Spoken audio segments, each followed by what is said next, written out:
The moment I saw the letter taped to my front door, I knew two things.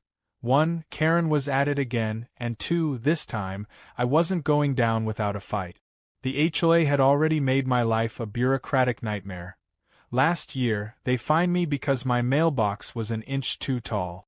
But banning my garden gnomes? That was a new level of insanity.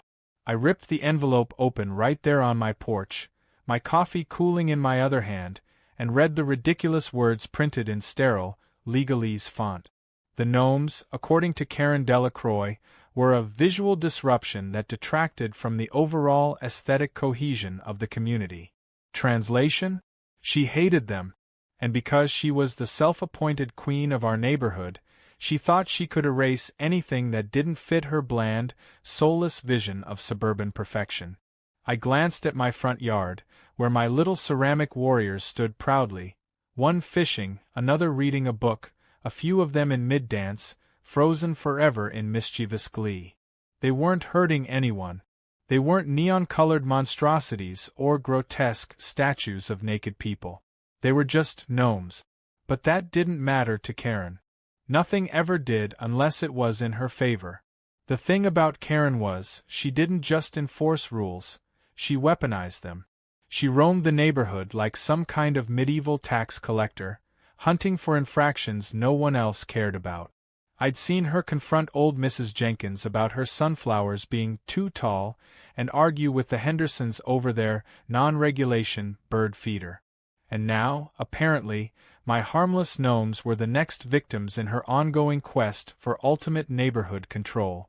I walked back inside, tossing the letter onto the counter, where it landed next to a pile of similar warnings I had received over the past few years. My best friend, Ben, was sitting at my kitchen table, nursing a soda and scrolling through his phone. He took one look at my face and sighed. "Karen?" he guessed. "Karen," I confirmed, waving the letter like a battle flag. "What's it this time? Your grass is half an inch too long? Your trash cans blinked at her the wrong way? She's banning my garden gnomes." Ben nearly choked on his drink. "You're joking." "I wish." He set his phone down, rubbing his temples like this was giving him a headache, and in all fairness, it probably was. He had dealt with plenty of Karen's antics, too. "You know what this means, right?" he said. "You have to fight back." "Oh, I plan to." Ben leaned forward, eyes sparkling with the kind of mischievous glee that usually led to very bad but very entertaining decisions. "What's the move?" "I don't know yet," I admitted. "But it's going to be big." Before I could strategize, my doorbell rang. A chill went down my spine. There was only one person who rang my doorbell like they were collecting a debt. I opened the door, and sure enough, there she was. Karen, clipboard in hand, standing like she had been cast in stone herself. She was dressed in her usual uniform of judgment: beige slacks, an aggressively floral blouse, and a scowl that could curdle milk. "Jake," she said, with that syrupy sweet tone that barely masked the steel underneath. "I assume you got my letter." "Oh, you mean the completely ridiculous and unnecessary letter about my harmless gnomes?" I said, crossing my arms. Karen's eyes narrowed, but she kept her smile in place. "Rules are rules. We have to maintain the neighborhood's integrity. Karen, they're tiny statues. Do you hear yourself? You're acting like I built a nightclub in my front yard." She let out a theatrical sigh, as if I was the unreasonable one. "The HOA has spoken. If they're not gone by Friday, there will be fines. After that, legal action." My blood boiled. Legal action. Over gnomes. I didn't know what pissed me off more: the threat itself or the fact that she genuinely believed she had that kind of power over me. "Fine," I said, voice calm but dripping with unspoken war declarations. "You win. The gnomes will be gone." Karen's lips curled into a victorious smirk. "Glad to hear it." I watched her march away, probably off to ruin someone else's day, but inside, my mind was already spinning. The gnomes would be gone, yes. But in their place? Oh, in their place would be something far worse. Something that would make Karen regret ever setting her sights on my lawn. Ben, who had been watching from the doorway, let out a low whistle. Dude. That was ominous. I turned to him, a slow grin spreading across my face. Good. Because I have an idea. By the time Karen reached the end of the street, I was already searching online for the most ridiculous, most outrageous, most nightmare-inducing alternative I could find. Something that was technically within the rules, but would make her regret ever messing with me. And that was when I saw them. 7-foot gargoyle statues. Grotesque. Looming. Gothic perfection. I could already imagine them standing in my yard, casting ominous shadows over Karen's pristine hedges. If she thought gnomes were offensive, these would give her a full-blown existential crisis. Ben peered over my shoulder, eyes widening. Oh, this is evil. This, I said, clicking add to cart, is just the beginning. By the time the delivery truck pulled up in front of my house, I had already prepared myself for the absolute chaos that was about to unfold. The driver stepped out, took one look at the massive wooden crates stacked in the truck bed, then back at me with a raised eyebrow. "You sure you ordered these?" he asked. "Oh, I'm sure," I said, grinning. He gave a slow whistle and shook his head as he wheeled the first crate down the ramp. One by one, the gargoyles arrived, each one carefully wrapped in layers of protective padding.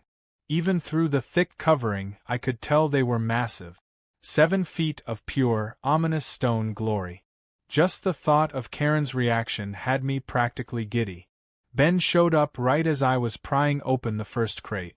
He took one look at the statue inside and burst out laughing.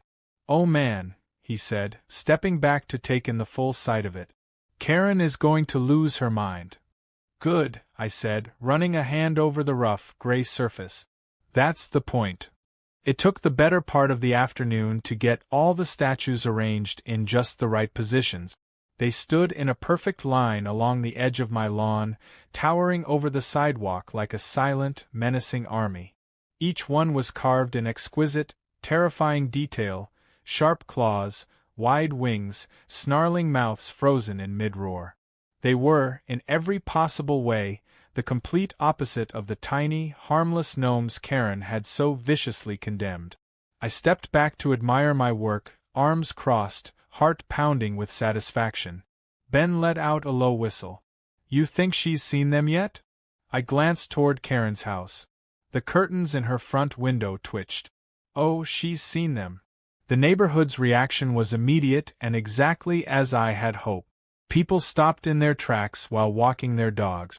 A group of kids on bikes swerved to a halt, staring with a mix of awe and fear. A woman jogging by literally gasped and crossed the street. It didn't take long before my phone buzzed.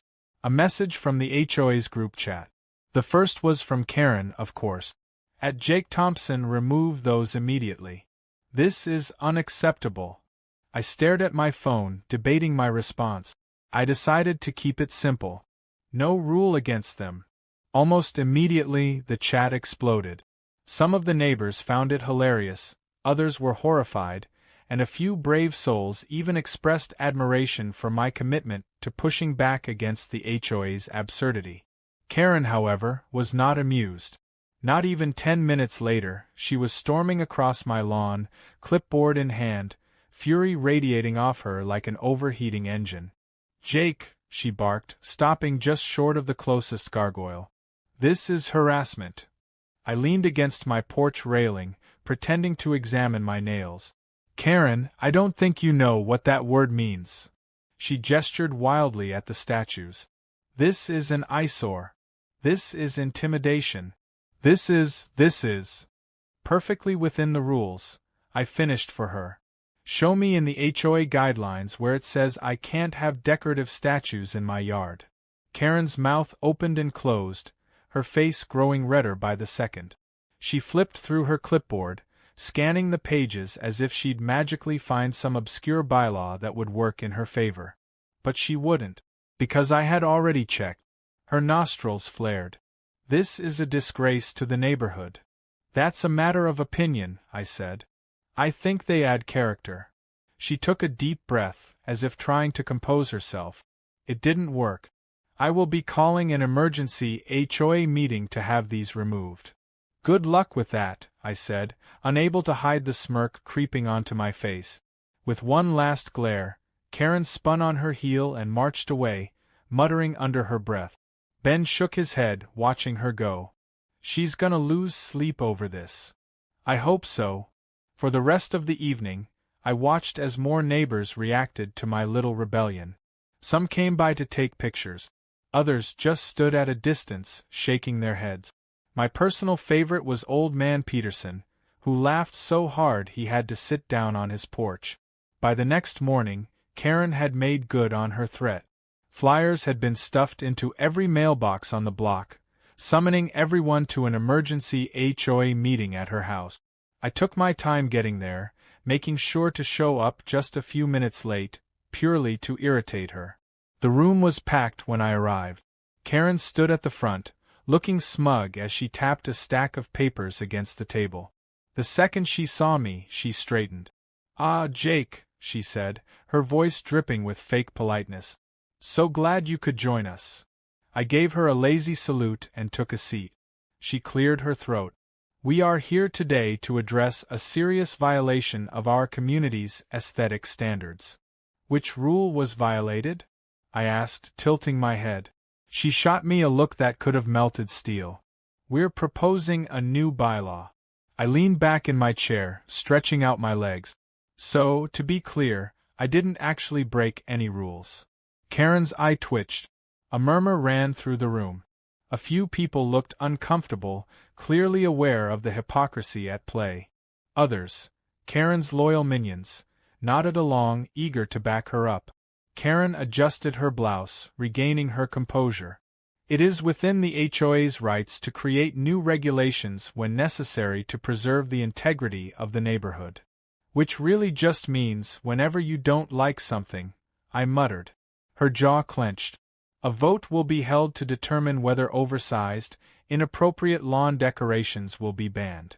I could feel the room shift. Some people clearly wanted to support Karen, but the way she framed it made it obvious she was only doing this because she was personally offended. I sat forward, resting my elbows on my knees.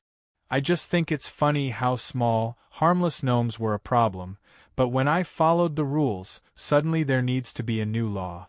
Sounds a little unfair, don't you think?" The murmurs grew louder. Ben, who had been sitting quietly at the back, finally spoke up. "I mean, if we're banning things that make people uncomfortable, maybe we should talk about Karen's attitude." Laughter erupted across the room.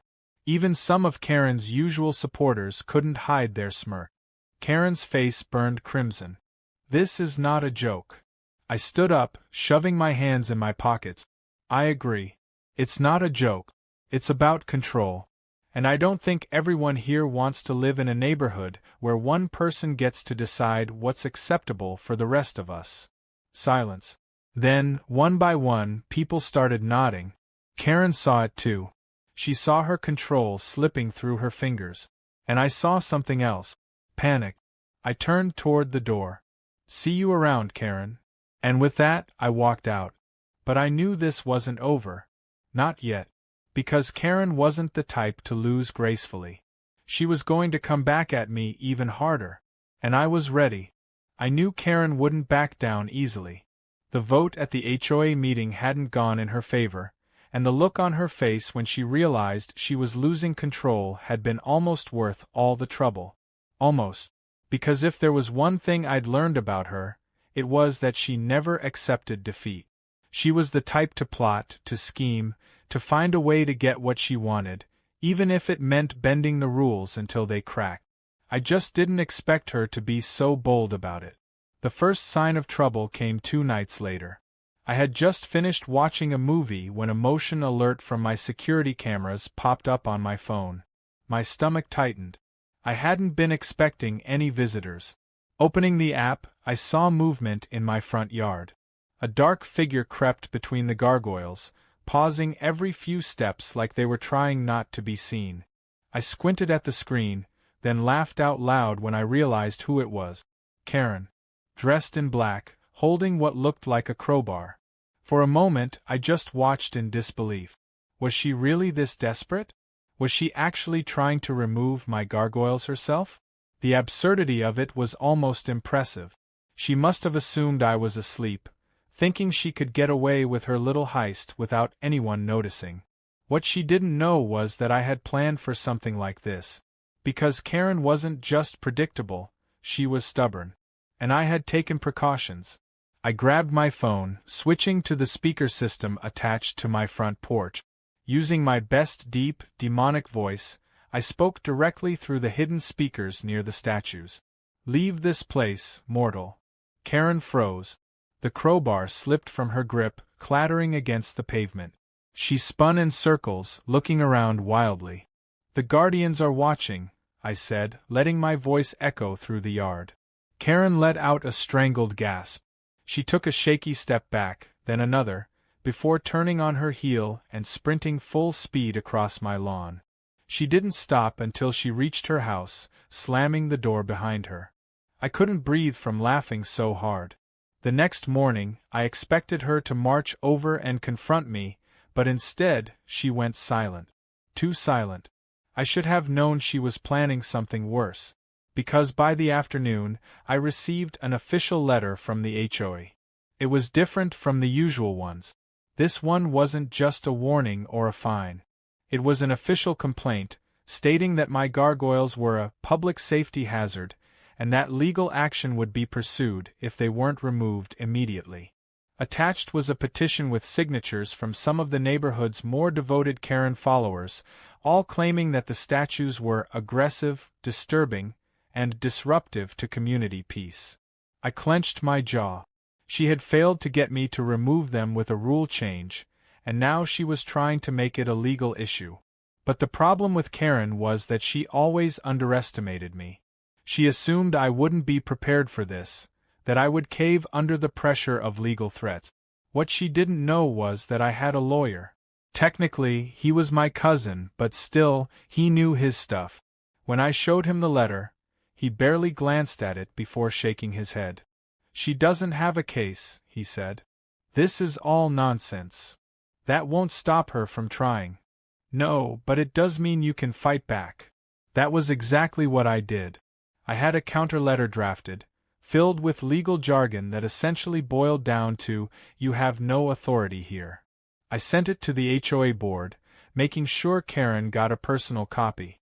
When she saw me later that day, she refused to look in my direction, her lips pressed together so tightly they had practically disappeared.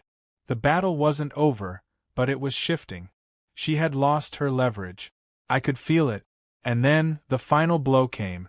One of the neighbors, one of Karen's former allies, leaked security footage of her attempted midnight break-in to the HOA's private community forum. Within minutes, the entire neighborhood was talking about it. Karen tried to steal his gargoyles? She was sneaking around in the middle of the night? This is ridiculous. People who had previously supported her started to question if they had been backing the right side. Whispers of an HOA leadership change began circulating. For the first time, Karen was the one under scrutiny. She had spent so long controlling everyone else that she never stopped to consider that the same rules could be used against her. A week later, the vote was held. Karen was officially removed from her position as HOA president. It wasn't even close. She didn't take it well. In fact, she packed up her things and moved within a month. No one was particularly sad to see her go. I heard rumors that she tried to enforce rules in her new neighborhood, but they weren't nearly as tolerant of her antics. Some said she got kicked out of that HOA within weeks.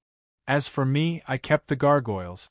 Not just because I had one, but because, in a weird way, they had become a symbol of something bigger.